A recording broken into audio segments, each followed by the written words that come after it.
അസ്സലാമു അലൈക്കും വറഹ്മത്തുള്ളാഹി വബറകാതുഹു. പ്രിയപ്പെട്ട പഠിതാക്കളെ, സന്തോഷകരമായ കാര്യങ്ങൾ പറയുകയാണ്. അള്ളാഹുവിൻ്റെ അനുഗ്രഹം, അവൻ്റെ ഖുർആൻ പഠിക്കാൻ നമ്മൾ ശ്രമിച്ചപ്പോൾ അള്ളാഹു നമുക്ക് അത് നല്ലവണ്ണം മനസ്സിലാക്കി തരുന്നുണ്ട്. അള്ളാഹുവിൻ്റെ ഖുർആൻ നമ്മൾ പഠിക്കാൻ ശ്രമിച്ചാൽ അള്ളാഹു നമുക്ക് വളരെ എളുപ്പമാക്കി തരും. ആ ഖുർആൻ പഠിക്കാൻ, അള്ളാഹുവിൻ്റെ ഖുർആൻ പഠിക്കാൻ അള്ളാഹു നമുക്ക് ഈമാനും കരുത്തും എല്ലാം നൽകി അള്ളാഹു തആല അനുഗ്രഹിക്കുമാറാവട്ടെ. പ്രിയപ്പെട്ട പഠിതാക്കളോട് പറയാനുള്ളത്, നമ്മൾ സാക്കിനായ നൂനിൻ്റെയും തെൻവീനിൻ്റെയും നിയമങ്ങൾ നമ്മൾ പഠിച്ചു. ഇദ്ഹാർ, ഇഖ്ഫാ, ഇഖ്ലാബ്, ഇദ്ആമും ബി ഉന്ന, ഇദ്ആമും ബിലാഹുന്ന, ഇതൊക്കെ നമ്മൾ പഠിച്ചു. അത് നമ്മളെ ഓത്തിൽ കാണാൻ തുടങ്ങി, പഠിച്ച് ക്ലിയർ ആവാൻ തുടങ്ങി. അൽഹംദുലില്ലാഹ്. എന്നാൽ ഇനി നമുക്ക് മനസ്സിലാക്കാനുള്ളത് അതേപോലെ മറ്റൊരു നിയമമാണ്. എന്താണ്? അൽ മീമുസാക്കിന. അൽ മീമുസാക്കിന എന്ന് പറഞ്ഞാൽ എന്താണ്? സുക്കൂനുള്ള മീമ്. സുക്കൂനുള്ള മീമിനാണ് അൽ മീമുസാക്കിന എന്ന് പറയുന്നത്. നമ്മൾ പറഞ്ഞല്ലോ, ഖുർആൻ പാരായണത്തിൽ സുക്കൂനുള്ള നൂൻ, തൻവീൻ എന്നിവയുമായി ബന്ധപ്പെട്ട ഏതാനും കാര്യങ്ങൾ നാം പഠിച്ചു കഴിഞ്ഞു. ഇതേപോലെ തന്നെ അൽ മീമുസാക്കിന പാരായണം ചെയ്യുമ്പോഴും ചില നിയമങ്ങൾ നമുക്കുണ്ട്. എന്ന് പറഞ്ഞാൽ ഇതാ കണ്ടോ, സുക്കൂനുള്ള മീമ്, ആ സുക്കൂനുള്ള മീമ് വരുമ്പോൾ പാരായണം ചെയ്യാനുള്ള ചില നിയമങ്ങൾ നമ്മൾ പഠിക്കേണ്ടതുണ്ട്. ഖുർആനിൽ ഇങ്ങനെ വരുന്ന മീമ് ഇന്ന റബ്ബഹും ബിഹിം എന്നുണ്ടല്ലോ. ഇങ്ങനെ വരുന്ന മീമിന് ഇഖ്ഫാ എന്ന് പറയുന്ന ഒരു നിയമമുണ്ട്. അതേപോലെ ഇൽഹാർ എന്ന് പറയുന്ന മറ്റൊരു നിയമമുണ്ട്. അതേപോലെ ഇദ്ഗാം എന്ന് പറയുന്ന ഒരു നിയമവുമുണ്ട്. ഈ നിയമം സാക്കിനായ നൂനിനും തൻവീനുകൾക്കും ഉണ്ടായിരുന്നു. അതുകൊണ്ട് ഇഖ്ഫാ, ഇൽഹാർ, ഇദ്ഗാം എന്ന് പറയാൻ നമ്മൾ മറക്കൂല, അവിടെ പഠിച്ചു കഴിഞ്ഞു. അപ്പോൾ സാക്കിനായ നൂനിന് ഇഖ്ഫാ, ഇൽഹാർ, ഇദ്ഗാം എന്നീ നിയമങ്ങൾ സുക്കൂനുള്ള മീമിനും ബാധകമാകുന്നു. അങ്ങനെ ബാധകമാകുന്ന ചില സന്ദർഭങ്ങളാണ് നമുക്ക് ഇന്ന് മനസ്സിലാക്കാനുള്ളത്. ഖുർആനിൻ്റെ നിയമം നമ്മൾ പറയുന്നത് ആ നിയമം അനുസരിച്ച് കൊണ്ട് ഞാനും നിങ്ങളും ഓതാനാണ്. ഞാൻ നിങ്ങളൊക്കെ ഒരേപോലെ തന്നെ, നമ്മളൊക്കെ പഠിക്കുകയാണ്. അതുകൊണ്ട് പഠിക്കുന്ന കാര്യത്തിൽ മടി വേണ്ട, ഓതാൻ കിട്ടുമോ കിട്ടൂല ചിന്തിക്കേണ്ട. പഠിക്കാൻ ആഗ്രഹിക്കുന്ന ആളുകൾക്ക് 94 95 08 08 57 എന്ന നമ്പറിൽ വാട്സപ്പ് ചെയ്താൽ നിങ്ങൾക്ക് നമ്മുടെ ഖുർആൻ പഠന ക്ലാസ്സിൽ ചേരാവുന്നതാണ്. നിബന്ധനകൾ അംഗീകരിക്കണം എന്നേ ഉള്ളൂ. ശരി, എന്നാൽ ഇത് നമുക്കൊന്ന് ചർച്ച ചെയ്യാം. എന്താണ് ഈ കാണുന്ന നിയമങ്ങൾ? ഇതൊന്ന് വായിച്ചു നോക്കിയേ. ഇന്ന റബ്ബഹും ബിഹിം യൗമ ഇദിൽ ലഖബീർ. ഇന്ന റബ്ബഹും ഉണ്ടോ? ഇവിടെ സുക്കൂനുള്ള മീമുണ്ട്, ഇവിടെ സുക്കൂനുള്ള മീമുണ്ട്. ഇപ്പോൾ നമുക്ക് ഈ മീമിനെ സംബന്ധിച്ച് നമുക്കൊന്ന് പഠിക്കാം. ഇന്ന റബ്ബഹും ബിഹിം. അതേപോലെ അലം യഅലം ബി അന്നല്ലാഹ. സുക്കൂനുള്ള മീമിൻ്റെ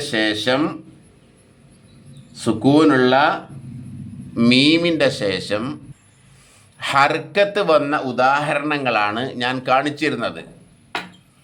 ഇത് സുക്കൂനുള്ള മീമാണ്.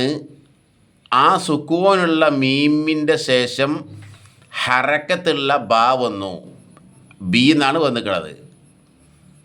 ഇതാണ് നമുക്ക് നിയമം പഠിക്കേണ്ടത്. അതേപോലെ അലം യഅലം സുക്കൂനുള്ള മീമാണ് ഇത്. ഇതിൻ്റെ ശേഷം ഹറക്കത്തുള്ള ബാ വന്നു. എന്താ വന്നത്? ബി എന്നാണ്. അതേപോലെ തന്നെ ലസ്ത അലൈഹിം, കണ്ടോ? ലസ്ത അലൈഹിം. ഇവിടെ സുക്കൂനുള്ള മീമ്, ആ മീമിൻ്റെ ശേഷം ബാ ആണ് വന്നത്, ബി എന്ന് വന്നു ഇല്ലേ? അടുത്തത് ഫബശ്ശിറുഹും ബി അദാബിൻ. സുക്കൂനുള്ള മീമിന് ശേഷം ബാ വന്നു, ബി എന്നാണ് വന്നത്. അപ്പം ഇതിന് എങ്ങനെയാണ് ഓതേണ്ടത് ഇഖ്ഫ ആക്കിയിട്ട് ഓതണം. ഇന്ന റബ്ബഹും ബിഹിം യൗമഇദിൻ ലഖബീർ. മനസ്സിലായോ? ഇന്ന സദ്ദുള്ള നൂനിനെ മണിക്കണം. റബ്ബഹും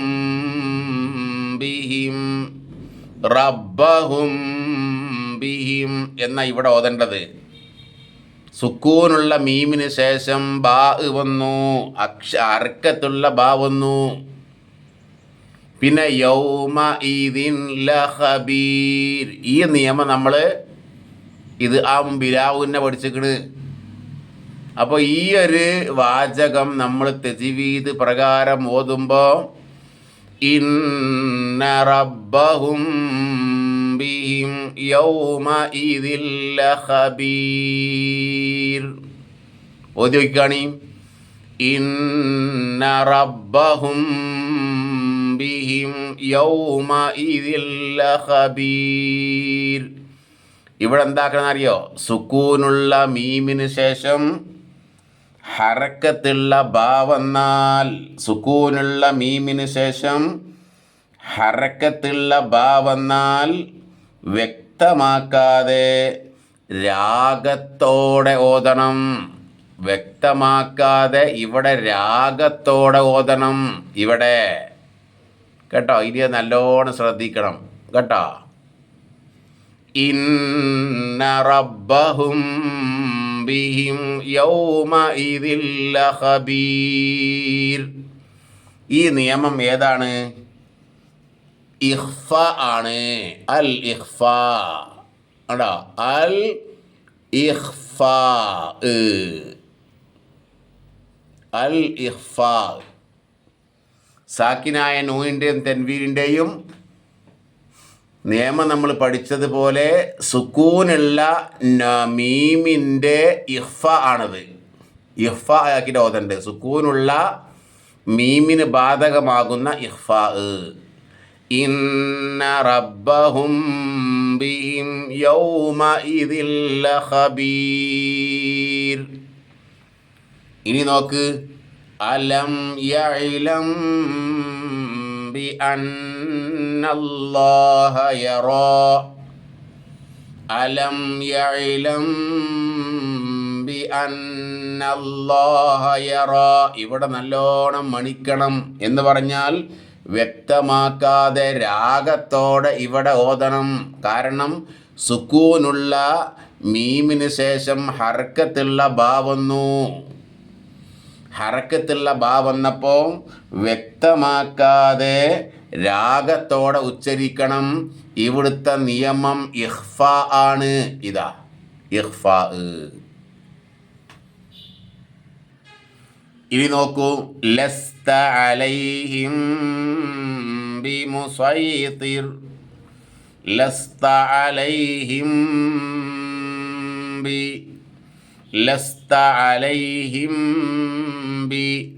ഇവിടെയും സുക്കൂനുള്ള മീമിന് ശേഷം ഹർക്കത്തുള്ള ബാ വന്നു, ഹർക്കത്തുള്ള ബാ വന്നു. അങ്ങനെ തന്നെ പറയണം കേട്ടോ. അപ്പോൾ ലസ്ത അലൈഹിം ബിമുസൈതിർ കണ്ടോ, ഇവിടെ നല്ലോണം മണിക്കണം, രാഗത്തോടെ ഓതണം. ഇവിടെ ഇഖ്ഫ ആണ്. എന്താണ്? ഇവിടെ ഇഖ്ഫ ആണ്. വ്യക്തമാക്കാതെ രാഗത്തോടെ ഇവിടെ ഓതണം. ഇനിയോ അടുത്ത നോക്കിക്കോളിയും. ഫബശ്ശിരുഹും ബിഅദാബിൻ അലീം. റബ്ബേ, അള്ളാഹിൻ്റെ ഖുർആനെങ്ങാനും നല്ല സൗണ്ടുള്ള ആളുകൾ ഇങ്ങനെ ഓതുകയാണെങ്കിൽ ഉസ്താദിന് രീതിയില്ല. രീതിയുള്ള നിങ്ങളൊക്കെ ഇങ്ങനെ ഓതുമ്പോൾ എന്തൊരു മനോഹരമാണ്. അള്ളാഹിൻ്റെ ഖുർആൻ തജ്വീദ് പ്രകാരം ഓതുമ്പം ഫബശ്ശിറുഹും ബിഅദാബിൻ അലീം, ഫബശ്ശിറുഹും ബിഅദാബിൻ അലീം. സുക്കൂനുള്ള മീമിന് ശേഷം ഹറക്കത്തുള്ള ബാ വന്നു. ഹറക്കത്തുള്ള ബാ വന്നത് കൊണ്ട് ഇവിടെ ഇഖ്ഫ ആക്കിയിട്ട് ഓതണം. വ്യക്തമാക്കാതെ രാഗത്തോടെ ഉച്ചരിക്കണം. അപ്പോൾ ഓതി നോക്ക്. ഫബശ്ശിരുഹും ബിഅദാബിൻ അലീം. മാഷാ അല്ലാഹ്. അള്ളാഹുവിൻ്റെ ഖുർആൻ ഇങ്ങനെ പഠിക്കാൻ നമുക്ക് തൗഫീക്ക് നൽകട്ടെ. അപ്പോൾ നമ്മൾ സുക്കൂനുള്ള മീമിൻ്റെ ഉദാഹരണത്തിൽ നിന്ന് ഒന്ന് നമ്മളിപ്പോൾ പഠിച്ചു, അൽ ഇഖ്ഫാ കേട്ടോ. ഇനി ബാക്കിയുള്ള നിയമം നമുക്ക് ഇൻഷാ അല്ലാഹ് പിന്നീട് എടുക്കാം. അല്ലാഹു തആല അനുഗ്രഹിക്കട്ടെ. അസ്സലാമു അലൈക്കും വറഹ്മത്തുള്ളാഹി വബറകാതുഹു.